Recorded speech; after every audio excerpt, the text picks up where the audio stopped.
एक बार शाहनशाह अकबर ने फतेहपुर सीकरी में पूरे भारत के बड़े बड़े विद्वानों को आमंत्रित किया। एक विचार गोष्ठी आयोजित की।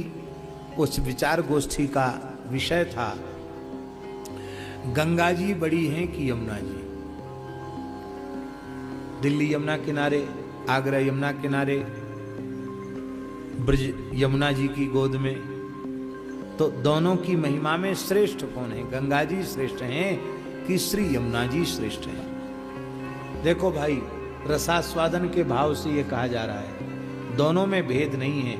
साक्षात भगवत स्वरूपा गंगा जी हैं और साक्षात भगवत स्वरूपा श्री यमुना जी हैं। गंगा यमुना एक हैं, कोबड़ छोट कहत अपराधु।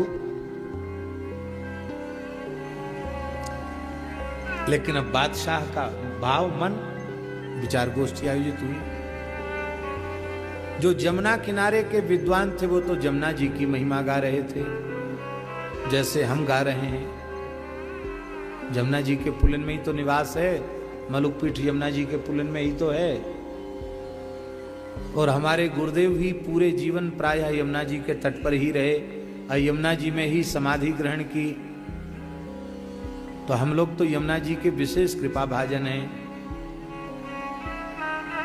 तो यमुना जी वाले यमुना जी की बड़ाई कर रहे थे और गंगा किनारे वाले गंगा जी की बड़ाई कर रहे थे।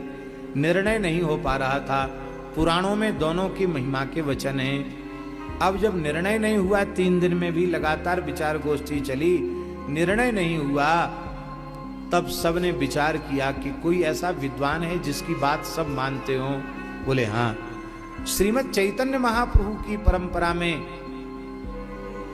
विद्वद वरेण्य द्वितीय वेद व्यास के समान श्री जीव गोस्वामी पाद हैं, जिन्होंने इतना बृहद भक्ति साहित्य का सृजन किया है कि संपूर्ण वैष्णव जगत जीव गोस्वामी पाद का ऋणी है। श्री जीव गोस्वामी जी महाराज को बुलाया जाए, वे निर्णय कर सकेंगे कि निर्णय दे सकेंगे कि गंगा जी बड़ी हैं कि यमुना जी। आग्रह पहुंचा जीव गोस्वामी जी के निकट।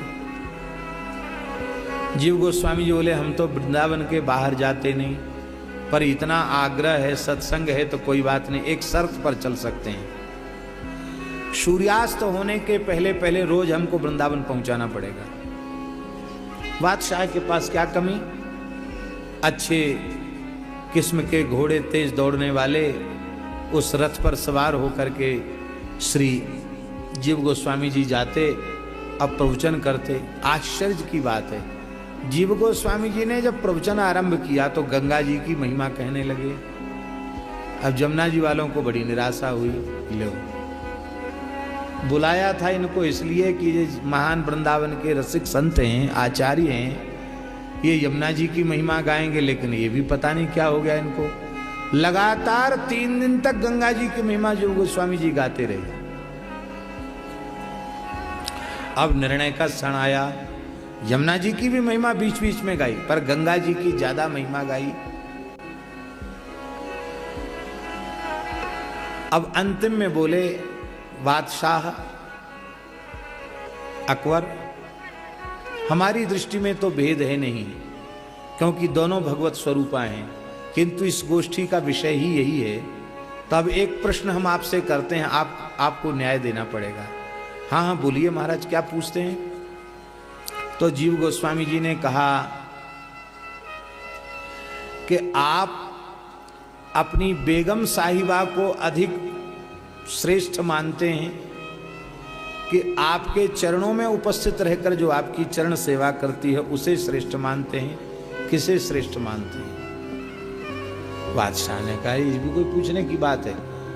जैसे मैं पूरी दुनिया का शहंशाह जहां पनाह बादशाह हूं, वही पावर मेरी बेगम साहिबा में है। हाँ, वो समान है मेरे, मुझसे बिल्कुल भी कम नहीं है, और कम नहीं हमसे ज्यादा है। हमारे नचाए वो भले ही न नाचे, लेकिन उसके नचाए हमको नाचना पड़ता है। नारी विवश नर सकल गुसाई, नाचे नट मरकट की। हाँ, हमको नाचना पड़ता है। इसलिए महाराज आप लोग तो बाबा जी हो क्या समझो, पर हमको नाचना पड़ता उसके कारण। तो ईमानदारी से पूछो तो हमसे भी बड़ी वो है। अच्छा वाह, तो महाराज न्याय तो आपने कर दिया, इतनी लंबी गोष्ठी क्यों आयोजित की, क्यों? बोले श्री गंगा जी तो चरण का जल हैं, चरणामृत हैं, और श्री यमुना जी तो साक्षात पटरानी हैं। जो पावर श्री कृष्ण में है वही श्री यमुना जी में है। अब तो सबने उनकी कुशलता की जय जयकार की। बोले यमुना महारानी की। तो इस प्रकार से यमुना जी कृष्ण पटरानी हैं, ये कह करके जीव गोस्वामी जी ने यमुना जी की महिमा को सर्वोपरि प्रमाणित कर दिया।